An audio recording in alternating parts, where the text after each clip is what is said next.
All right, guys, after upwards of 50 lessons, we really have covered a great deal.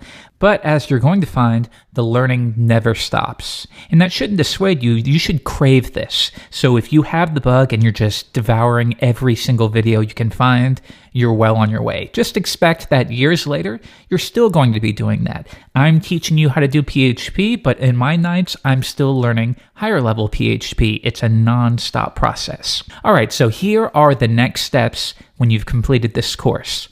One thing that we did not cover are regular expressions, and these can be incredibly powerful. If you've ever seen a long string of symbols and you had no idea what those meant, likely you're staring at a regular expression. So it's not the most glamorous thing, but it is a vital skill to have, and we have a course on that created by me. So when you have some time, give this course a watch, and you'll learn a lot. Next, I've talked about test-driven development a handful of times over this course. I kind of snuck it in there whenever I could. That will be something that you want to get on board. A word of caution though, it does take some time to wrap your mind around this concept. The idea of test-driven development is every bit of production code you write is first preceded by a test. So the basic way it works is you write the test, which describes how it should function. You watch the test fail, and then you write the production code to make that test pass. So come check out NetTuts. We have lots of tutorials on test-driven development. Here's one that I filmed. It's a screencast, so it should get you up and running. And also I'll note that at some point in the near future, we will have a test-driven development course on Tuts Plus Premium.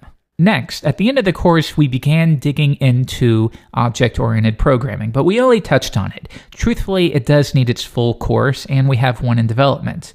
In the meantime, go back to this article, Object-Oriented PHP for Beginners by Jason Lengstorf.